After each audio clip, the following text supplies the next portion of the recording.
our focus to some breaking news update coming in. Sources say that the Delhi police is likely to submit its report in the wrestlers case in the next 2 days. So this is with regards to the Delhi police action in the allegations of sexual harassment that have been leveled by the wrestler. Source-based information coming in as we speak that the Delhi police will be submitting its report in the case in the next 2 days. Amit Kumar is joining us live with more details. Amit, this is big because finally we'll hear from the Delhi police. We'll learn more on the report, on the findings, perhaps through the course of the investigation.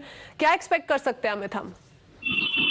ये देखिए, ये बड़ी खबर है कि अगले 2 report की अभी तक जितनी भी जांच हुई है, तो एफआईआर दर्ज होने के बाद जो पुलिस का इन्वेस्टिगेशन था उसके बारे में स्टेटस रिपोर्ट पुलिस सबमिट करेगी। उसमें 2-3 चीजें बहुत महत्वपूर्ण है, जैसे कि सबसे महत्वपूर्ण जो पॉस्को केस जिस नाबालिग लड़की ने आरोप लगाया था उसको लेकर जो उसने स्टेटमेंट बदला है उसके बारे में जानकारी होगी। जानकारी ये आ रही है कि उसने स्टेटमेंट बदल के जो केस लगाया था, जो आरोप लगाया था, उसको वापस लिया है। इसके अलावा विदेश धोखाधड़ी का जो एक बहुत बड़ा आरोप लगाया था कि 16-17 अक्टूबर 2017 को दिल्ली के अपने रेसिडेंस में, अपने घर पर ब्रिजभूषण शरण सिंह ने उसके साथ छेड़छाड़ की थी, और जिसमें ब्रिजभूषण शरण सिंह ने पूछताछ के दौरान ये कहा था कि 16-17 तारीख को वो लखनऊ और गोंडा में थे, और ऐसे में दिल्ली पुलिस ने 2 दिन पहले ही गोंडा जाकर जिस जगह पर उन्होंने कहा था कि वो मौजूद थे, वहां पे तमाम लोगों का बयान दर्ज किया है। तो ऐसे में इसके अलावा जो लगे थे, जैसे कि रांची की बात की थी, पॉस्को वाली जो नाबालिग लड़की ने की रांची में मेडल देते समय छेड़छाड़ हुई थी।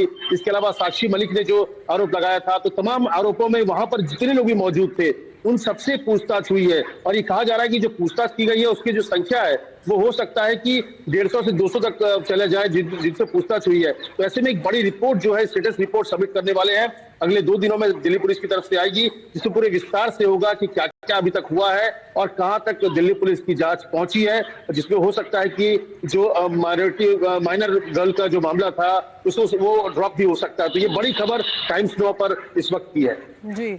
और जो पॉक्सो का क्लोजर है, जो फिलहाल में लेटेस्ट में जानकारी आई है अमित की, जो अकेले माइनर इस केस में थी कंप्लेनेंट, उन्होंने अपना स्टेटमेंट बदल दिया। ये काफी बड़ा ट्विस्ट रहा है इस केस में, और उसके एकदम बाद अब दिल्ली पुलिस अपनी रिपोर्ट सबमिट करेगी, तो काफी बदलाव हम एक्सपेक्ट कर सकते हैं इन्वेस्टिगेशन को लेके।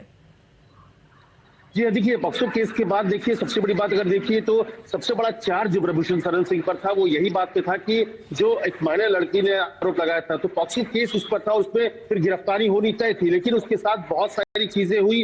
जो जानकारी मिली कि उसके फादर थे, उसके चाचा थे, जिस वक्त ये बयान बदला गया पटियाला कोर्ट में, और इसके अलावा उसकी बर्थ सर्टिफिकेट को लेकर भी 10 तरह की बातें हुई। तो इन तमाम चीजों के बाद जो स्टेटस रिपोर्ट, और स्टेटस रिपोर्ट में जो भी आरोप लगे हैं ब्रिजभूषण शरण सिंह पर, तो उनको लेकर जो उनकी छानबीन हुई है, जो उनकी जांच हुई है, जिन लोगों से पूछताछ हुई है, उसके बारे में वो अपना रिपोर्ट सौंपने वाले हैं। तो ये रिपोर्ट जो है ये बहुत महत्वपूर्ण है, क्योंकि इस रिपोर्ट के आधार पर ही तय होगा कि जो आरोप लगाए गए थे उसमें कितनी सच्चाई है, कितना दम है, और उनकी जांच कहां तक पहुंची है। तो बहुत उस लिहाज से अगर देखिए तो दिल्ली पुलिस की रिपोर्ट बहुत महत्वपूर्ण होने जा रही है। जी, माइनर महिला के अलावा 6 और महिलाओं की कंप्लेंट की भी बात है, तो उसको लेके भी देखा जाएगा कि दिल्ली पुलिस की जो रिपोर्ट है, जो स्टेटस रिपोर्ट है, उसमें क्या डिटेल्स बाहर आती है। बट अमित, इसमें और जानकारी क्या दे सकते हैं कि कैसी पूछताछ हुई है, क्या इन्वेस्टिगेशन में निकल के आ सकता है, कितने लोगों को दिल्ली पुलिस ने इंटेरोगेट किया है, क्वेश्चन किया है, क्योंकि साफ तौर पे हमने स्पोर्ट्स मिनिस्टर से भी सुना था कि दिल्ली पुलिस की जो इन्वेस्टिगेशन है उसका इंतजार किया जाए, कोई कंक्लूजन पे रेसलर्स फिलहाल ना पहुंचे।